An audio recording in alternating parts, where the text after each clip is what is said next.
এখন চলছে দুঃসময়, তবে আমি আশাবাদী সময় আবার আসবেই। দম বন্ধ করা খারাপ সময় বেশি দিন টিকে থাকে না, মানুষকে শ্বাস নিতেই হয়। আমরা আবার শ্বাস নিতে চাই, প্রার্থনা করি সেই সময়কে, অচিরেই আসবে সেই সময়।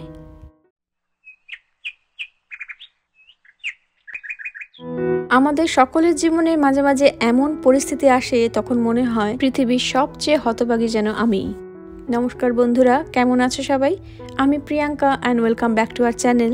বড়দের প্রণাম আর ছোটদের ভালোবাসা জানিয়ে আজকের ব্লগটা শুরু করছি। আলটিমেটলি 3 দিন পর, আজ মঙ্গলবার, 3 দিন পর ওরা আসলো। আর ওই বড় জিনিসটা, মোটা বিশাল ভারী জিনিসটা নিয়ে আসবে দোতলায়। যারা আমার আগের ব্লগটি দেখেছো তারা জানো গত শনিবার কি দুর্ঘটনা ঘটেছিল আমাদের বাড়িতে। আমাদের ওয়াটার হিটারে শর্ট সার্কিট হয়েছিল, তারপর 2 দিন ছুটি ছিল, তাই আজ এলো হিটারটা চেঞ্জ করতে। এখানে একটা জিনিস দেখেছি যে কোনো ইলেকট্রিক্যাল বা ইলেকট্রনিক্স জিনিস বলো, খারাপ হলে ওটাকে রিপেয়ার করে যে ঠিকঠাক কন্ডিশনে ফিরিয়ে দেবে, মানে আমাদের দেশে যেমনটি হয় আর কি, এদেশে কিন্তু সেরকম কোনো ফান্ডাই নেই। একটু খারাপ হলেই ওটা ফেলে দেয়, তার বদলে নতুন জিনিস ব্যবহার করে। তাই এদেশের লোকেদের যে কোনো জিনিসের প্রতি মায়া মমতা বলে কিছুই নেই। তো যাই হোক, আজকে নতুন হিটার বসিয়ে দেবে এই থার্ড পার্টির ভেন্ডারটি। এরা যারা সেট করছে এরা কিন্তু আমাদের কমিউনিটির মেনটেন্সের লোক নয়, এরা থার্ড পার্টি কন্ট্রাক্টর। প্লাম্বিংয়ের কোনো ইস্যু থাকলে এই থার্ড পার্টি হ্যান্ডেল করে। আর এই যে লম্বা পাইপটা দেখছো, ওই হিটারের মধ্যে যত জল আছে পাম্প দিয়ে বার করে এই পাইপের মাধ্যমে বাইরে ফেলছে।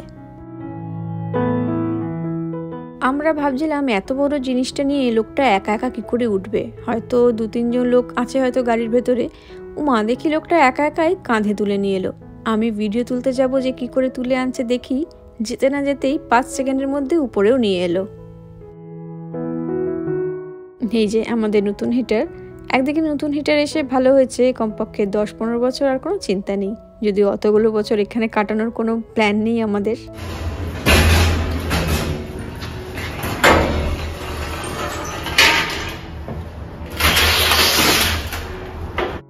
এরা যারা এত ভারী ভারী কাজ করে তারা বেশিরভাগ সাউথ আমেরিকান হয়, কারণ ওদের গায়ে বিশাল জোর থাকে।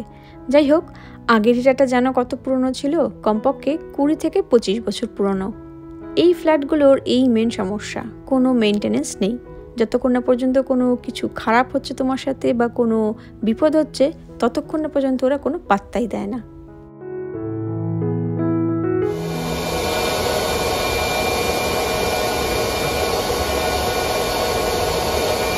পাম্প সেট করে দিয়েছে জল বের করার জন্য, আর কত পাওয়ারফুল পাম্প তার আওয়াজ শুনে বুঝতেই পারছো তোমরা। সাথে যে লোকটা এসেছে সেও তার থেকে বেশি বই কি কম পাওয়ারফুল নয়। আমাদের চোখ এখনও চড়ক গাছেই ঝুলছে যে কি করে তুলে আনলো অত ভারী জিনিসটা, এটা ভেবেই। ঘরের জলের কানেকশন বন্ধ করে উনি ওনার সব সরঞ্জাম নিয়ে বসে পড়েছেন, সব পাইপগুলো আর তার কানেকশনগুলো চেঞ্জ করছে। কত রকমের জিনিসপত্র, আর অন্যদিকে কতক্ষণ ধরে পাম্প দিয়ে জল বের করেই যাচ্ছে, প্রায় 20 মিনিট হয়ে গেল, আর ওই জল না বের করা অবধি কাজও এগোতে পারবে না। তো এটার যা ক্যাপাসিটি দেখছি, মনে হচ্ছে আরও 10 মিনিট আমাদের মাথা খাবে। আর জল বেরোনোর সাথে সাথে বেরোচ্ছে অ্যাসিডিক স্মেলও। কত বছর পর যে কম্পার্টমেন্টে কিছু কাজ হচ্ছে কে জানে, রাস্ট পড়ে গেছে জায়গায় জায়গায়। এই যে এখনো পড়ছে, কিন্তু মনে হচ্ছে কমের দিকে এবার। মানে হিটারটার মধ্যে যা জল আছে সেটাকে পুরো বার করবে, তারপরেই ওটাকে সরিয়ে খুলবে আর কি।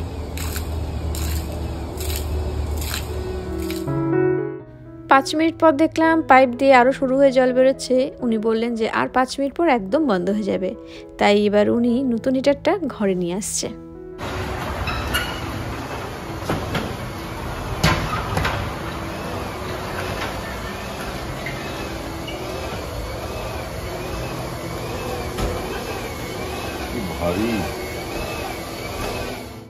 ভারী তো বটেই, তবে যেহেতু ওটা ছিল মান্ধাতার আমলের আর এটা এই আমলের, তাই একটু আপ টু ডেট ফর্মে আছে, মানে ওই ফিনিশিংটা অনেক উন্নত মানের।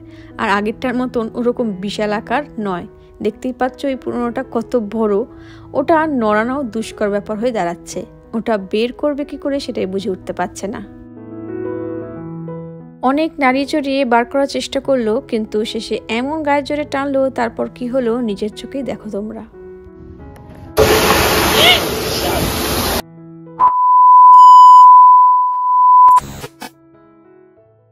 তারপর আমার ঘরের কি অবস্থা হলো তোমরা দেখো। তখন গায়ের জোর দিয়ে এমন জোরে টানলো হিটারটা, মেইন জলের লাইনের পাইপটাই ফাটিয়ে দিল। একটা কাজ করতে গিয়ে আরেকটা। 1 ঘন্টার উপরে আমাদের ঘরে অকুল স্রোতে জল ঢুকতে লাগলো। মেইনটেনেন্সের লোকেরা বুঝতেই পারছে না যে অ্যাপার্টমেন্টের জলের মেইন কানেকশনটা কোথায়। তাহলে এদের কাজের নমুনা ভাবো, না আছে কোনো প্রোটোকল, না কোনো চেকলিস্ট। জলের কাজ করার আগে যে মেইন কানেকশন বন্ধ করতে হয় সেটাই জানে না।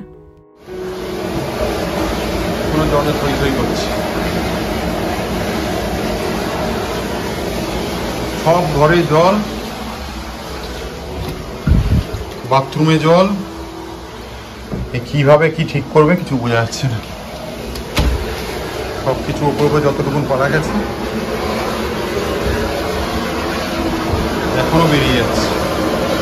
এমন management, they don't know where the water outlet is there. কি অবস্থা, অমনি করে হবে না, যা হওয়ার ওই ঘরে পুরো থই থই করছে। কার্পেট পুরো উঠাতে হবে, ওদের পুরো পচে যাবে। ড্রাই করে করবেটা কি করে ভেতরে কাঠটা তো ড্রাই করতে পারবে না, পারবে না, জানি না, ওই যেন কাল হয়ে দাঁড়ালো।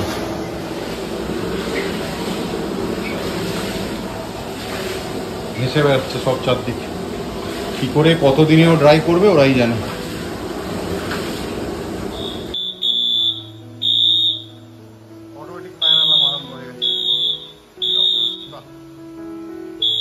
দেড় ঘন্টা ধরে সেই বাঁধ ভাঙার মতন হুড়মুড়িয়ে জল ঢুকতে লাগলো আমাদের ঘরে। আর কমিউনিটির লোকজনের কথা ভাবো, এরা তখন অ্যাপার্টমেন্টের মেইন জলের কানেকশন খুঁজেই পায়নি। তারপর 1.5 ঘন্টা পর ওদের খেয়াল হলো ওটা খুঁজে লাভ নেই ভাই, চল পুরো প্রপার্টির জলের লাইন বন্ধ করে দিই। সেটা করার পর জলের লাইন বন্ধ হলো।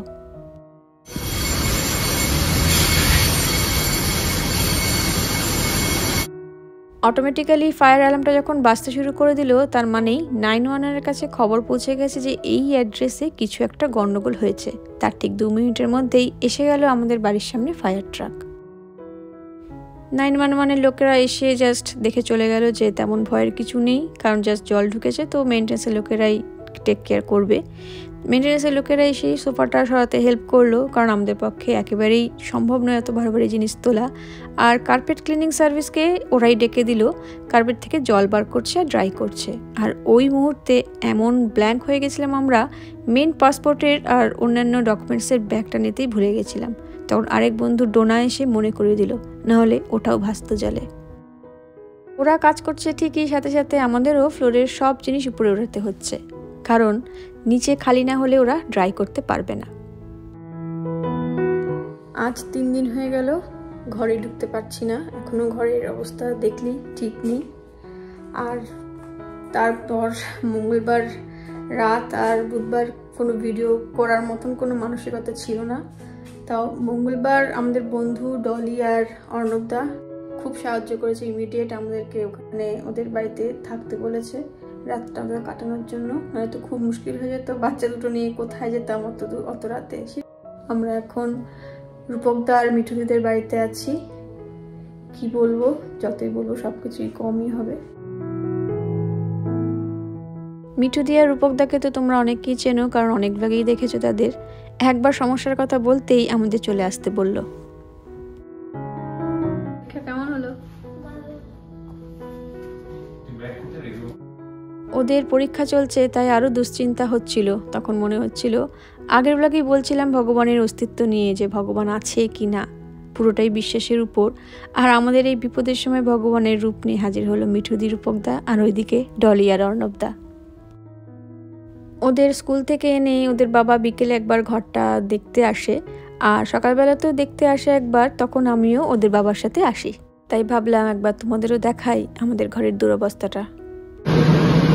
কতগুলো টোটাল 10টা বোধহয় আছে সারাদিন, সারা রাত, মঙ্গলবার থেকে আজকে বৃহস্পতিবার। বাইরে সোফা তুলে রেখে দিয়েছে ওরাই, যাচ্ছে তাই অবস্থা পুরো। সব খাটের উপর রাখা, এখানে চলছে একটা, এখানেও একটা। কিছুদিন আগেই আমি তোমাদেরকে আমার সাজানো গোছানো ঘরটা দেখালাম, আর আজকের এই অবস্থা দেখে আমাদের মনের অবস্থা কীরকম তোমরা বুঝতেই পারছো। কিন্তু যা দেখলাম, এদেশের লোকেদের হিউম্যানিটি বলে কিছুই নেই। তোমার বিপদ তুমি দেখো, হোক না সে তাদেরই ফল্ট। এরকম আনএক্সপেক্টেড বিপদের জন্য নাকি সবসময় প্রস্তুত থাকতে হয়, এটাই আমাদের বললো আমাদের মেইনটেনেন্সের লোকেরা। ওরা শুধু প্রসেস ফলো করবে আর দেখবে কি কি করতে পারে, তার বাইরে কিচ্ছুটি করতে পারবে না। আমরা বললাম যে টেম্পোরারি কোনো খালি ফ্ল্যাটে শিফট করিয়ে দাও, না হলে কতদিন বন্ধুর বাড়ি থাকবো, তাদেরও তো ঝামেলায় জড়িয়ে দিচ্ছি পরোক্ষভাবে। তখন বলল আমাদের ফ্রাইডে পর্যন্ত সময় দাও, দেখছি কি করা যেতে পারে। জাস্ট ভাবো কিরকম অসহ্যকর জিনিসগুলো। দেখি কত টেম্পারেচার দেখায়, 99 হয়ে গেছে এখন। কি অবস্থা, যা বলেছে আমার তাই করছি, এবার যা হবে দেখা যাবে, কি করা যাবে। 10 থেকে 12টা ইকুইপমেন্ট চলছে ঘরে, আর এসি অফ রাখতে বলেছে, তাতে নাকি তাড়াতাড়ি ড্রাই হবে ঘরটা।